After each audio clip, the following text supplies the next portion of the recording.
SCI-TICS Academy YouTube video channel where we discuss basic concepts of physics and chemistry for high school students. If you haven't subscribed, what are you waiting for? Just hit that subscribe button together with notification bell icon so that when SCI-TICS Academy posts more videos, you're able to get a notification. Not forgetting to like and share our videos so that they can be able to benefit someone who's in need. Thank you so much for subscribing. We really appreciate your support. Previously, we spoke about three concepts, and those three concepts are work, energy, and power. We explored these concepts in terms of their definitions, how their formulae are derived, as well as how are they related to each other, not forgetting their SI units. Out of these three concepts, today we are going to learn more about work. What is this concept of work?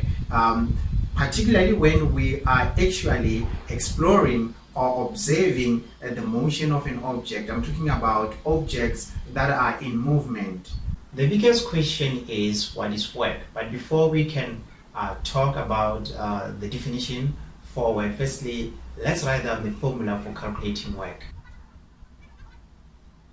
So from my formula, you can see that work, which is W, equals to force, which is F, multiplied by change in position or displacement, which is delta X. Okay? Then from this situation, you can see that there is an error above this symbol of force, which is F, and again there is an error above the symbol delta X, which is displacement. Why? Because force and displacement or change in position are actually vector quantities, and always bear that in mind when you are dealing with vector physical quantities. Please use arrows to actually indicate that they are actually vector quantities. And now you can see that above W there is no arrow. Why? Because W, which is the symbol for work, is actually a scalar quantity. From this formula you can actually tell that for us to get work, we need to multiply two physical quantities, and those two physical quantities are force and the displacement. And you know that when you multiply two or more variables or values, you get the product. So from this case, we can say work is actually the product of force and the displacement to which this force is being applied in terms of the direction. Not forgetting that the SI unit for work is joule. I have two questions for you. Okay, so in this case we have two situations or scenarios. Okay, so actually we have this guy who's moving in circular or running in circular pathway. So this guy started from point A, he went all around to his initial starting point, which is point A. Now the question is, what is work done by this particular person? Okay, and on situation number two or scenario number two, this guy in this case ran from point A, he went all around, passes his initial point, which is point A, and he stopped on point B. Now the question is, what is work done by this particular person?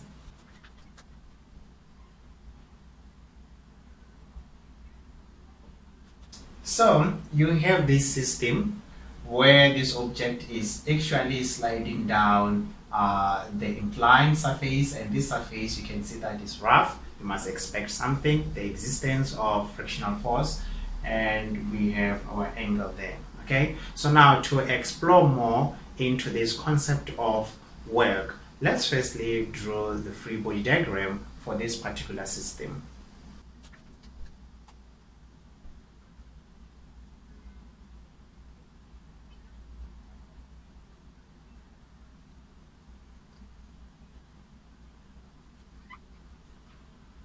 This is our complete free body diagram of our system. Okay, so now the biggest question is, what is work done by each force in the system? For us to answer that, firstly you must have knowledge of forces that are actually doing work on the system across both situations. What do I mean? Motion on the horizontal surfaces and motion on the inclined surfaces. Okay, so in this case we are not going to have applied force because this object is sliding down, is not being pulled down. Okay, So it's sliding down the inclined surface.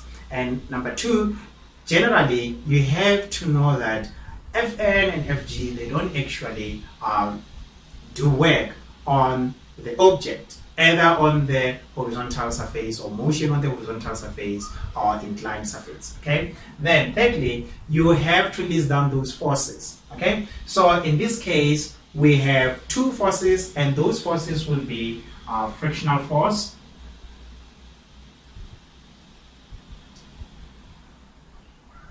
and Fg parallel. Always bear in mind that when you're doing free body diagrams, particularly on the motion of the objects on the inclined surfaces, we don't include Fg parallel. We don't present it on our free body diagrams. But when we are performing calculations, we do include it because it affects the motion of the objects. So now again, you have to know that Fg parallel is given by the product of mass of an object, gravitational acceleration, and sine of the angle. This angle is this one here. To calculate work done by the friction, this is the formula that we are going to use, the formula for calculating work. So we have W equals to F, which is force multiplied by change in X. Okay, so in this case, F is force generally, but now we are going to be specific. What type of force is frictional force? So we are going to say F frictional force multiplied by the displacement. Remember, this object changed the position. It is being displaced from point A to point B. Okay, so while we are still on this, you have to know that frictional force actually opposes the motion. Either the object is going up or down, frictional force will always be negative, okay, because it goes in opposite direction of the direction of the motion. So meaning that frictional force will actually do negative work on the object. So how do we make work done by the friction to be negative? That's why now we introduce the idea of cos of theta, or cos of 180 degrees. But before we go to cos of 180 degrees, let's talk about cos theta. So this means it's going to be frictional force multiplied by the displacement multiplied by cos theta. Okay, then how do we make this entire product to be negative? Okay, that's why now you put 180 degrees here, because you know that cosine of 180 degrees, it is actually -1, and -1 multiplied by this product, you get negative product, and the product is work, so you get negative work. Okay, so bear that in mind. So sometimes people, they don't want to include cos of theta. Okay, so you must be aware of that. So if you don't want to include cos theta or cos 180 degrees when you are performing the calculation, you can put negative there next to the frictional force.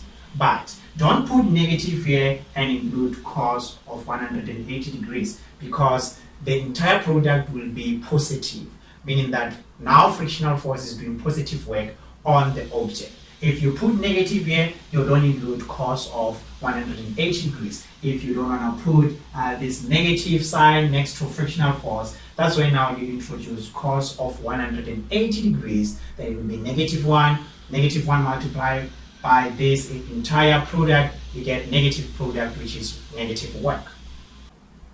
Again, we know that normal force and Fg, or F gravity, or force gravity, they don't actually do work on the object.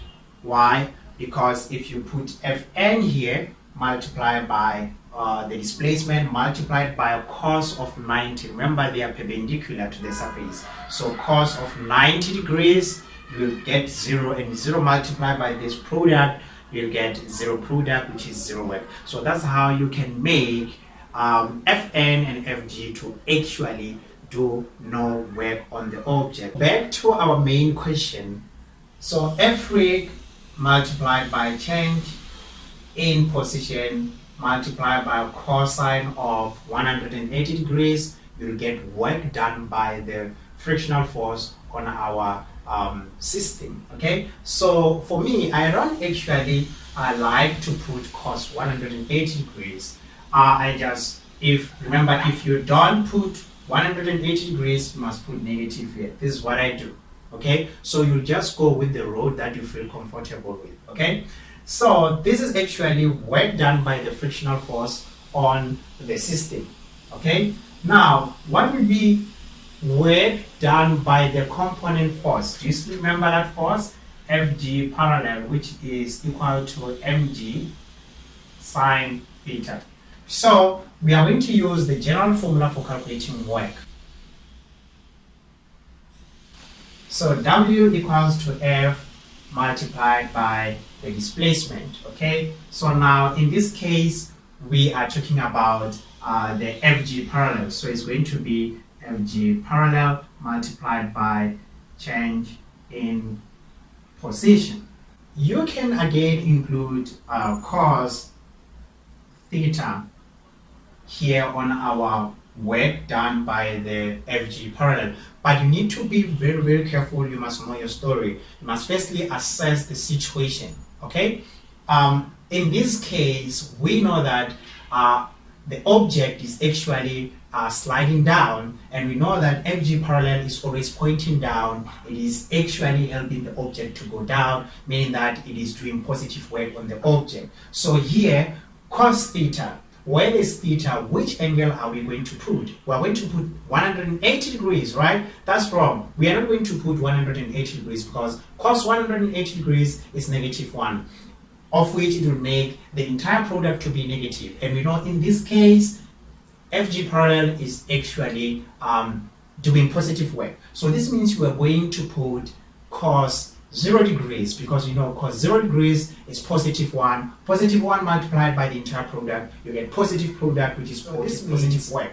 If the object is moving up the inclined surface, it is now moving in opposite direction of Fg parallel. That's where now Fg parallel behaves like frictional force. It will do negative work on the object. That's where Fg parallel becomes negative. Okay, and how will you make this entire product, which is work, to be negative? That's why now we are going to introduce cos of 180 degrees, because in this case now frictional force and Fg parallel, they are in the same WhatsApp group. To learn more about Fg parallel and how do we make it negative and positive, just go back to the previous videos. Again, I'm going to erase cos theta because I already know that Fg parallel is doing positive work on the object. Okay, so remember in our system, from our scenario, we had only two forces. Okay, and us having two forces, this means we'll have only two works that are done on the object by those forces. Okay, so suppose they say find the work net, or the total work done by each force on the system.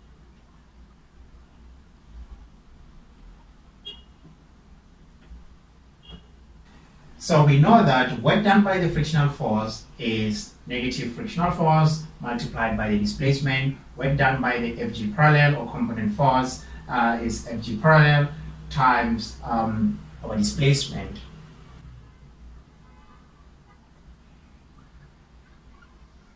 From this case, we can take out the common factor as delta x.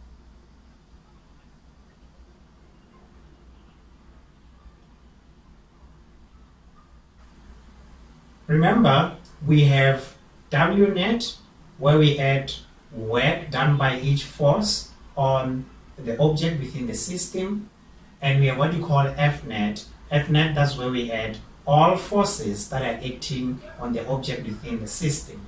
So now we have negative F freight plus Fg parallel.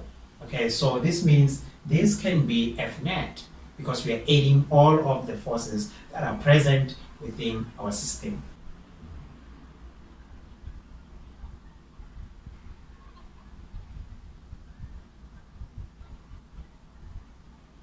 So this is the general formula that we are actually using to calculate work net, or total work done by each force on the object within the system.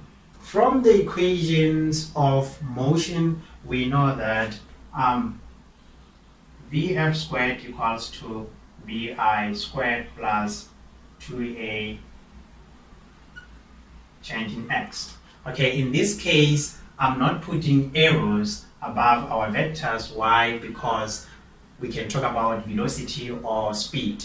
Here we can talk about distance or the displacement. So that's why I'm not being specific. So this is the general equation or formula. From Newton's second law, we know that F net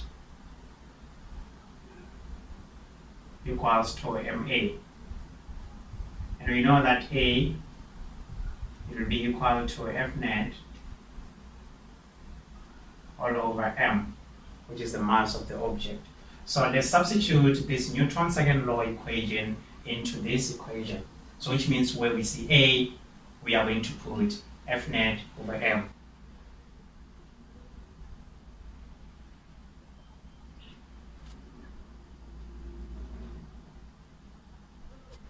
Let's multiply F net over m with the displacement.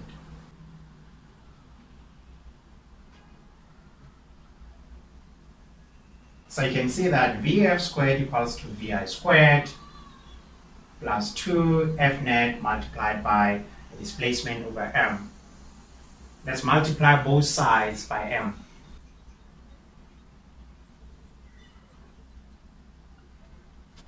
So you are going to have mVf squared equals to mVi squared plus 2F net multiplied by delta x. So let's divide both sides by 2.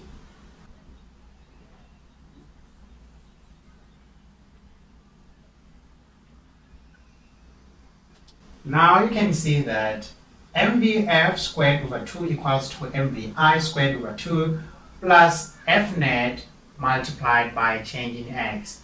This product is actually related to W net, equivalent to W net.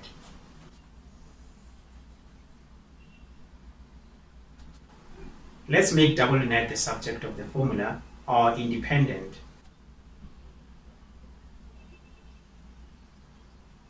So actually here you are having half mVf squared minus half mVi squared.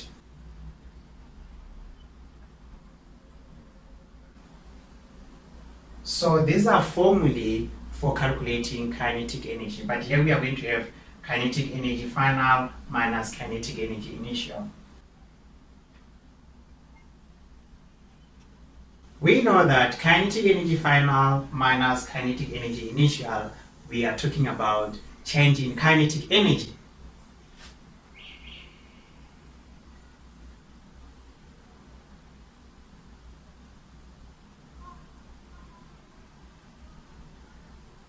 This is the exact formula that we are actually using to define what we call work energy theorem, which states that work net is equal to change in kinetic energy, or work done by the net force on the objects equals to change in kinetic energy.